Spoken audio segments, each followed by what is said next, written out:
North Dakota men's basketball with a midday tip against St. Thomas today. A rescheduled meeting after COVID protocols forced the adjustment last month. It's proving to be a critical matchup for UND, who looks to keep their postseason hopes alive. A loss to the Tommies would be an elimination from the Summit League tournament. UND won the first meeting by 8 back on February 10th, and they opened the scoring in today's matchup. Matt Norman working his way in for the layup as the Fighting Hawks open on a 6-0 run. They'll lead 9-5 at the first media timeout. Tommies take the lead around the 12-minute mark, but UND is in for the fight. Caleb Narrow with a step-back three puts the Fighting Hawks back on top, and he'll do that a couple of times. Tommy's back on top. Narrow playing off his pick, gets the space he needs, and pops his second consecutive three. We're all tied up at 19, but the Tommies answer and take that lead as part of a push to halftime, part of a 15-5 run for the Tommies that gave them a 41-30 lead at intermission. And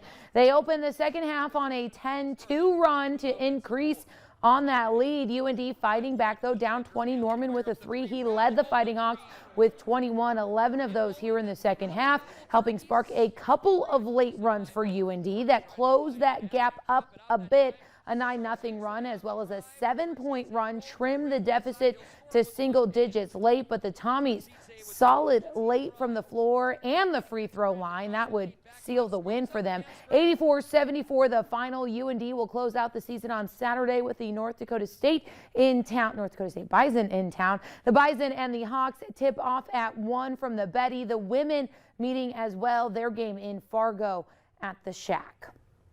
And it's a monumental day for women in sports as the players from the United States women's national soccer team have settled their class action equal pay lawsuit against the U.S. Soccer Federation. The settlement for a total of $24 million. As part of the settlement, the players will receive a lump sum payment of $22 million, along with an additional $2 million that will go into an account to benefit the U.S. women's national team players in their post-career goals and charitable efforts related to women's and girls soccer. The settlement is contingent on a new collective bargaining agreement being ratified by the players and the national team. The U.S. Soccer Federation also committing to providing equal rate of pay going forward for the women's and the men's national teams. This wraps up a formal fight that started for the women in March of 2019. Such an important step for women's athletics across the board. A big win for them and